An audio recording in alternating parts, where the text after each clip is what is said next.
A very good morning, students. Hope you all are doing good at your home. Today, we are going to cover the last topic in our planning chapter, that is types of plans.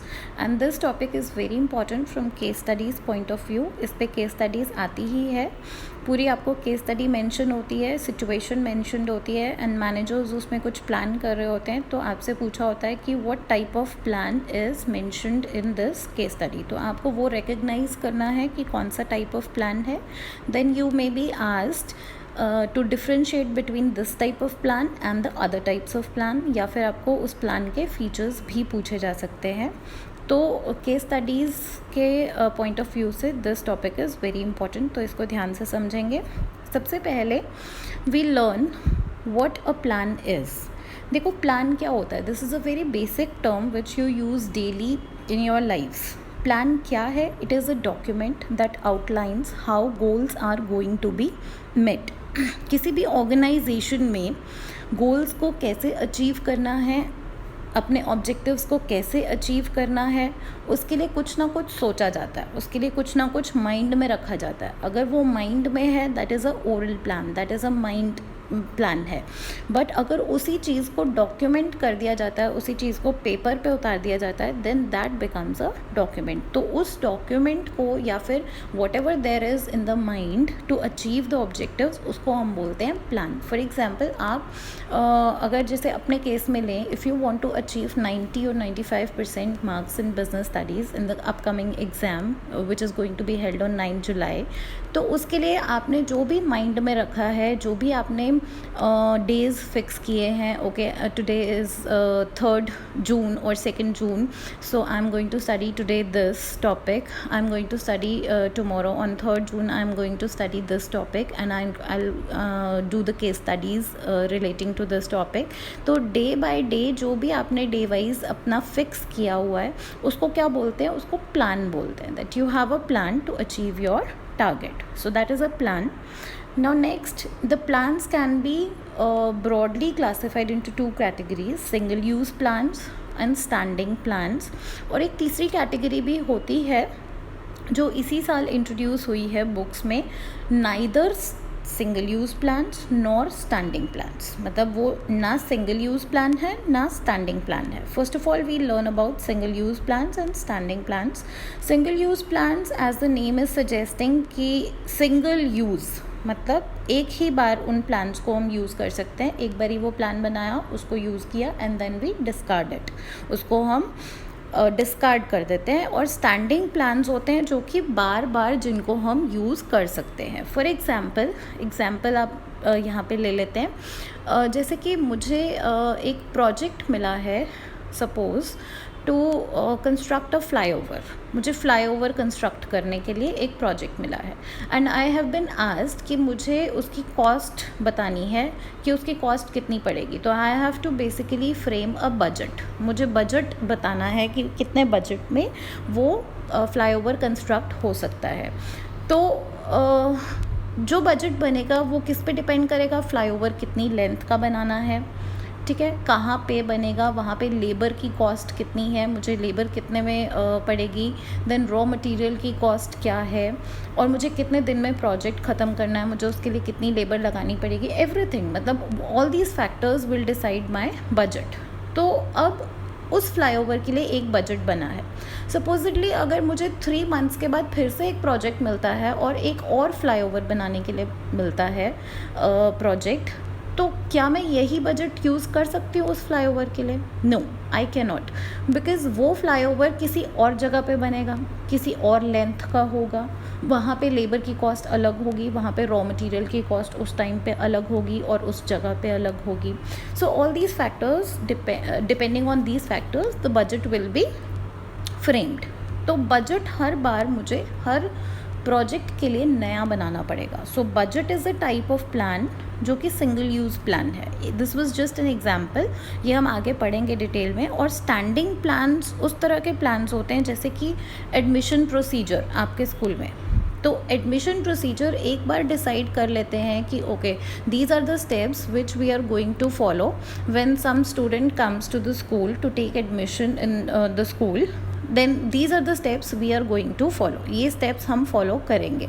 तो वो procedure एक बार set कर लिया तो वो हर बार नहीं procedure हम नया सेट करते जाएंगे, वो हर बार हम सेम प्रोसीजर उसको यूज़ करेंगे। We can make some modifications in that, कुछ ना कुछ हम उसमें मॉडिफिकेशंस कर सकते हैं, but they will be used again and again. So these were the examples. तो ऐसे हम देख लेते हैं सिंगल यूज़ प्लान्स जो होते हैं, इसका फर्स्ट पॉइंट है they are used once only, and standing plans they are used again and again, बार बार उनको यूज़ कर सकते हैं। Single use plans are developed for one time event, मतलब एक प्रोजेक्ट के लिए एक प्लान बनता है, and standing plans are made for the activities that occur regularly over a period of time, मतलब कि जो एक्टिविटीज़ बार बार होती हैं, जैसे कि एडमिशन तो हर बार होगा स्कूल में, हर साल बच्चे आएंगे, एक साल में भी बार बार बच्चे आएंगे, तो एडमिशन प्रोसीजर जो है वो एक इस तरह का प्लान है जो कि बार बार यूज़ हो सकता है एंड उन एक्टिविटीज़ के लिए बनता है जो कि बार बार अकर होती हैं। देन सिंगल यूज़ प्लान में थर्ड पॉइंट है these are discarded when the project is over, जैसे ही प्रोजेक्ट ओवर हुआ उस प्लान को हम डिस्कार्ड कर देते हैं, उसको फिर दोबारा यूज़ नहीं करते हैं। स्टैंडिंग प्लान्स में these are used over and over again with necessary modifications from time to time, बार बार हम इन प्लान्स को यूज़ करते हैं और इसमें कुछ भी अपडेट्स या फिर रिविजन्स हम इसमें करते रहते हैं। फॉर एग्जांपल पॉलिसीज़ हैं, जैसे प्रोसीजर्स हैं, ये एक बार बन जाती हैं ऑर्गेनाइजेशन में और फिर इनमें मॉडिफिकेशंस होती रहती हैं, बट ये बार बार वही चीज़ें यूज़ होती हैं। फॉर एग्जांपल्स यहाँ पे सिंगल यूज़ प्लान के एग्जांपल्स हैं बजट है, प्रोग्राम है, और यहाँ पे स्टैंडिंग प्लान्स के एग्जांपल्स हैं policies, procedures, rules and methods. So these are broadly two categories. एक तीसरी कैटेगरी भी मैंने आपको बताई थी, that is neither single use nor standing, ना तो ये सिंगल यूज़ की कैटेगरी में आते हैं ना स्टैंडिंग की कैटेगरी में आते हैं, they are objectives and strategy. So अब हम पढ़ेंगे types of plans. Basically there are 8 types of plans, तो ये आपको माइंड में रखना है। There are 8 types of plans. First is objectives, strategy, rules, policy, procedures, methods, budget, programme. देखो फर्स्ट 2 तो मैंने आपको बताए थे, they are neither single use nor standing plans. Third जो रूल्स हैं, पॉलिसी, प्रोसीजर्स, मेथड्स, ये एक ही बारी बनते हैं और बार बार यूज़ होते हैं, तो दे आर स्टैंडिंग प्लान्स। और जो लास्ट है budget and program, they are single use plans. So these are the basically type of plans, 8 types of plans. ये आपने रिकग्नाइज करने हैं केस स्टडी में। Whenever a case study comes in the board paper, तो उसमें आपसे पूछा होगा कि किस टाइप का प्लान है ये ऑब्जेक्टिव है या ये स्ट्रैटेजी है या फिर ये रूल है। तो इनको हम डिटेल्स में लेट्स लर्न। ऑब्जेक्टिव्स, सबसे पहले तरीके का जो प्लान हम कर रहे हैं इट इज़ ऑब्जेक्टिव्स। अब ऑब्जेक्टिव्स क्या है? देखो ऑब्जेक्टिव्स होते हैं बेसिकली एम, हमारा एम क्या है, हमारा गोल क्या है, where we want to reach, ठीक है, दैट इज़ ऑब्जेक्टिव। तो ऑब्जेक्टिव डिफाइन करता है what is to be done. अगर हमारा ऑब्जेक्टिव 95% मार्क्स लेने का है तो हमारा ऑब्जेक्टिव डिसाइड करेगा now what is to be done.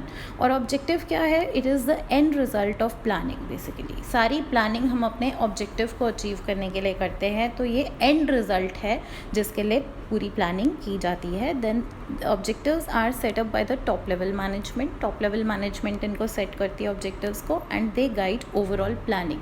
पूरी जो प्लानिंग है हमारी वो इन्हीं ऑब्जेक्टिव्स के लिए अचीव करने के लिए की जाती है। For example, increase in sales by 10% by next 6 months. I want to increase my sales, मुझे अपनी ऑर्गेनाइजेशन की सेल्स इंक्रीज़ करनी है 10% अगले 6 महीने में, तो दैट इज़ माई ऑब्जेक्टिव, ठीक है। This is one type of plan. Now second, objectives कैसे होने चाहिए? Objectives should be smart. Smart as in S says objective should be specific होने चाहिए, बहुत क्लियर होने चाहिए।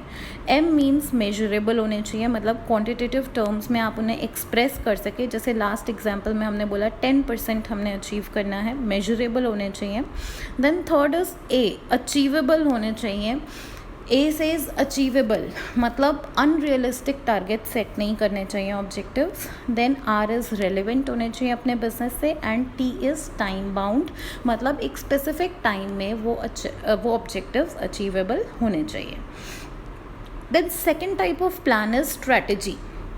Now what is strategy? Strategy क्या है? This is a blueprint of business. Business में जो भी ऑब्जेक्टिव सेट किए गए हैं उनको कैसे अचीव करना है वो स्ट्रैटेजी बताती है कि कैसे अचीव करना है। And strategy is influenced by the business environment. Business का किस तरह का एनवायरनमेंट है उससे बहुत ज़्यादा इन्फ्लुएंस होती है स्ट्रैटेजी।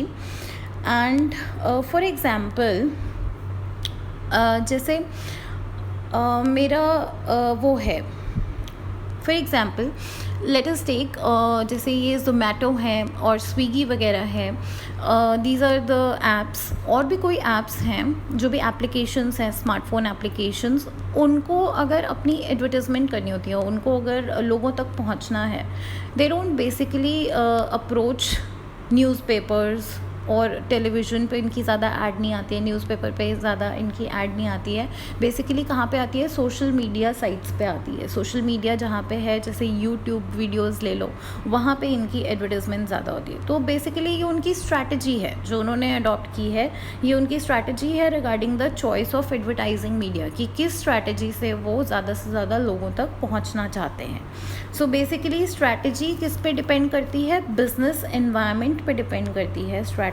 और स्ट्रैटेजी डायरेक्ट करती है फ्यूचर डिसीजन मेकिंग। स्ट्रैटेजी से ही पता चलता है कि फ्यूचर में किस तरह के डिसीजंस लिए जाएंगे। So this was a second type of plan. Then third is rules. अब रूल्स भी एक तरह का प्लान है, ठीक है? रूल्स भी एक तरह का प्लान है। रूल्स क्या होता है? You are very much aware of this thing, code of conduct. किसी भी ऑर्गेनाइजेशन में जो कोड ऑफ कंडक्ट बनाया जाता है उसको बोलते हैं रूल्स। रूल्स क्या बताता है हमें? Rules specifies what to do and what not to do. क्या करना है और क्या नहीं करना है, रूल्स हमें ये चीज़ बताते हैं। और अगर क्या करना है वो आप कर रहे हो ऑर्गेनाइजेशन में, जो करना है रूल्स के अकॉर्डिंगली, तो आपको अप्रिसिएशन मिलेगी। और जो नहीं करना है, अगर आप वो कर रहे हो तो आपको पनिशमेंट मिलेगी, आपको पेनाल्टीज़ झेलनी पड़ेंगी। And rules are compulsive in nature, मतलब वो कंपल्सरी हैं नेचर में, मतलब वो फॉलो करने ही हैं। इट्स नॉट योर विश, आपकी मर्ज़ी नहीं वहाँ पे चलेगी कि whether you want to follow और नॉट, ठीक है? रूल्स फॉलो करने ही होते हैं एक ऑर्गेनाइजेशन के। फॉर एग्जांपल एक रूल बना हुआ है, there should be no smoking in the organization, मतलब ऑर्गेनाइजेशन के प्रेमिसेस में, कैंपस में there should be no smoking. तो ये एक तरह का रूल है। फॉर एग्जांपल आप अपने से रिलेटेड ले लो कि स्कूल यूनिफॉर्म पहननी है बच्चों ने, so that is a rule कि बच्चों ने स्कूल में यूनिफॉर्म में ही आना है। It's not according to your wish कि आप जो मर्ज़ी कपड़े पहन के कैजुअल्स में आ सकते हो। That is a rule, you have to follow the rule. So rule is another type of plan. Now next is policies. अब पॉलिसीज़ क्या होती हैं? देखो, पॉलिसीज़ ऑब्जेक्टिव्स पे बेस्ड होती हैं। मतलब जो भी ऑर्गेनाइजेशन की पॉलिसीज़ बनेंगी वो किस पे बेस्ड होंगी कि ऑर्गेनाइजेशन के ऑब्जेक्टिव्स क्या हैं। ऑर्गेनाइजेशन किसी भी प्रॉब्लम में या किसी भी सिचुएशन में एम्प्लॉयज़ को कैसे हैंडल करना है, क्या तरीका अपनाना है, उसको पॉलिसी बोलते हैं बेसिकली। कि काम को किस तरीके से करना है वो पॉलिसी हो जाती है कंपनी की। फॉर एग्ज़ाम्पल मेरी एक कॉस्मेटिक्स की शॉप है, I have a shop of cosmetics and I don't want any bad debts. मुझे नहीं चाहिए कि मैं कस्टमर को सेल कर रही हूँ और मुझे उसके पैसे नहीं मिल रहे हैं। So what policy I will follow no credit sale policy. मैं एक पॉलिसी अडॉप्ट कर लूँगी कि भाई मेरी शॉप में तो कैश में ही सेल होती है, क्रेडिट पे सेल नहीं होती है। तो मतलब it is a customized way of handling the situations और हैंडलिंग द प्रॉब्लम्स, ठीक है? तो ये पॉलिसीज़ है। Then next is your procedures. Procedure क्या होता है? अब देखो, procedure is a very common term. किसी भी काम को करने के लिए या किसी भी एक्टिविटी को करने के लिए कुछ स्टेप्स फॉलो करने पड़ते हैं और उस सीक्वेंस ऑफ स्टेप्स को क्या बोलते हैं? प्रोसीजर बोलते हैं, ठीक है? और ये जो सीक्वेंस ऑफ स्टेप्स होता है ये basically this is mostly in chronological order, date wise होता है। जैसे अब देखो, आपके स्कूल में एडमिशन का एक प्रोसीजर था कि स्कूल में एडमिशन लेना है तो एक प्रोसीजर फॉलो करना था। अब आप कॉलेज में इसके बाद जाएंगे तो एक प्रोसीजर फॉलो करेंगे। देन अभी स्कूल ख़त्म होगा तो उस टाइम पे आपको बहुत सारे सर्टिफिकेट्स कलेक्ट करने होंगे अपने स्कूल से, कैरेक्टर सर्टिफिकेट लेना होगा, माइग्रेशन सर्टिफिकेट लेना होगा, तो उसका भी एक प्रोसीजर है। तो मतलब ये सारे जब आपको स्टेप्स फॉलो करने पड़ते हैं एक सीक्वेंस में, that is meant as procedure. तो these procedures are generally meant for insiders only. ये ऑर्गेनाइजेशन के लोगों के लिए ही होता है कि उन्होंने एक्टिविटीज़ को परफॉर्म करने के लिए क्या क्या स्टेप्स फॉलो करने हैं, बाहर वालों के लिए नहीं होता है। फॉर एग्जांपल एडमिशन प्रोसीजर जो ऐसे है आपके स्कूल में, तो अगर उसमें एडमिशन प्रोसीजर सपोज़ कैसा होता है, देखो सबसे पहले जो भी आएगा एडमिशन के लिए वो फॉर्म लेगा रिसेप्शन से, then he will fill the form, और फॉर्म फिल करने के बाद he will apply the photo के बाद डॉक्यूमेंट्स अटैच करेगा, डॉक्यूमेंट्स अटैच करने के बाद he will submit the form in the office. मतलब ये सारे जो भी सीक्वेंस ऑफ स्टेप्स फॉलो करना है इसको हम क्या बोलते हैं, procedure. Then next is your methods. अब किसी भी एक जॉब को करने के लिए एक स्टैंडर्डाइज्ड वे, एक फिक्स वे होता है, उसको बोलते हैं मेथड। मतलब कोई भी एक जॉब परफॉर्म करनी है अगर किसी भी एम्प्लॉई ने, तो उसको एक फ़िक्स वे में करना, उसको एक स्टैंडर्डाइज वे में करना, कस्टमाइज वे में करना, उसको बोलते हैं हम मेथड।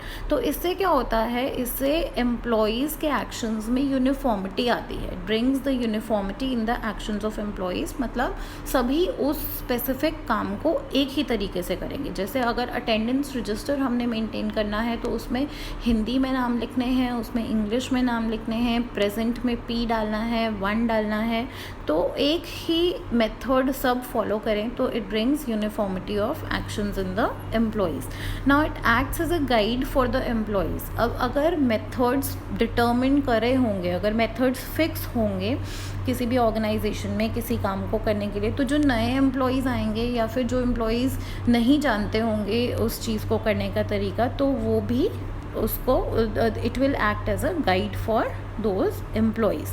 अब अगर एक प्रॉपर मेथड सिलेक्ट कर लेते हैं किसी भी काम को करने का, so that saves the time, money and efforts. उससे टाइम भी बचता है, पैसे भी बचते हैं और एफर्ट्स भी बचती हैं, and that increases the efficiency. For example अगर हम ले लें मेथड के लिए, जैसे कि अगर एक अकाउंटेंट है और उसने he wants to do the valuation of depreciation, अब उसने डेप्रीसिएशन कैलकुलेट करनी है, तो अब वो कौन सा मेथड, दो मेथड्स हैं अब उसके लिए कैलकुलेशन ऑफ डेप्रीसिएशन के लिए, तो उसको स्ट्रेट लाइन मेथड यहाँ पे यूज़ करना है या फिर उसको डिमिनिशिंग बैलेंस मेथड यूज़ करना है, that will depend on him.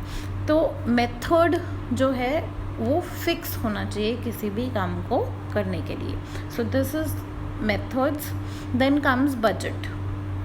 अब बजट क्या है, बजट है when the expected results are expressed in numerical terms, यानी कि कुछ भी जो आप एक्सपेक्ट कर रहे हो, जो आप अपने ऑब्जेक्टिव्स अचीव करना चाहते हो, उनको आप जब न्यूमेरिकल टर्म्स में प्रेजेंट करते हो, that is known as budget. घर में भी आपने देखा होगा हमारी मम्मी बजट रखती हैं कुछ, मतलब एलोकेशन ऑफ फंड्स। बेसिकली हर साल गवर्नमेंट बजट निकालती है फरवरी में, बेसिकली एलोकेशन ऑफ फंड्स कि किस डिपार्टमेंट को, किस एरिया को कितने फंड्स देने हैं। मतलब न्यूमेरिकल टर्म्स में, फाइनेंशियल टर्म्स में जब बात होती है तो उसको हम बजट बोलते हैं। And it's prepared by managers at all levels, सभी लेवल्स पे ये मैनेजर्स प्रिपेयर करते हैं। And it is a controlling device. ये कंट्रोलिंग डिवाइस कैसे है, because it serves as a standard for comparing the actual performance. अगर बजट सेट नहीं करा होगा पहले, अगर हमारे दिमाग में नहीं होगा कि हमें कितना टारगेट अचीव करना है, सेल्स का 25 लाख अचीव करना है सपोज, तो हम एक्चुअल परफॉर्मेंस जो हम 20 लाख की अगर सेल्स कर पाए हैं तो हम उसको किसके साथ कंपेयर करेंगे, ठीक है। So it acts as a basis for comparison of actual performance. So this was budget. Now next is program. अब प्रोग्राम क्या है, it is a detailed statement about a project. एक प्रोजेक्ट के बारे में पूरा लंबा चौड़ा डिटेल्ड स्टेटमेंट जो होता है, जिसमें कि अगर मैं कहूँ कि मेरे ऑब्जेक्टिव्स क्या हैं, जिसमें सब कुछ इन्वॉल्व होगा। मेरे ऑब्जेक्टिव्स क्या हैं, ऑर्गेनाइजेशन की पॉलिसीज़ क्या हैं, उन ऑब्जेक्टिव्स को अचीव करने के लिए क्या क्या प्रोसीजर्स फॉलो किए जाएंगे और क्या रूल्स हैं उन ऑब्जेक्टिव्स को अचीव करने के लिए। तो इन चारों को मिला के जब मैं एक स्टेटमेंट बना दूँ तो उसको डिटेल स्टेटमेंट को बोलेंगे प्रोग्राम, ठीक है। और ये प्रोग्राम इंश्योर करता है कि there is a systematic working in the organization, ताकि ऑर्गेनाइजेशन के गोल्स अचीव हो सके। So these were the 8 types of plans, और ये 8 टाइप्स ऑफ प्लान्स सारे के सारे बहुत इम्पॉर्टेंट हैं और इसमें ज़्यादा डिटेल में जाने की ज़रूरत नहीं है। जो मैंने आपको पॉइंट्स बताए हैं those are enough to guide you towards the case studies, कि आप केस स्टडीज़ आराम से सॉल्व कर पाओगे, आपको हिंट्स मिल जाएंगे केस स्टडीज़ में से। आई होप आपको ये टाइप्स ऑफ प्लान्स टॉपिक्स अच्छे से समझ में आएगा। Do give me your feedback बच्चे, and do subscribe to my channel and like my videos, share my videos with your friends so that more and more students can benefit from this video. Thank you so very much and have a great day. Thank you.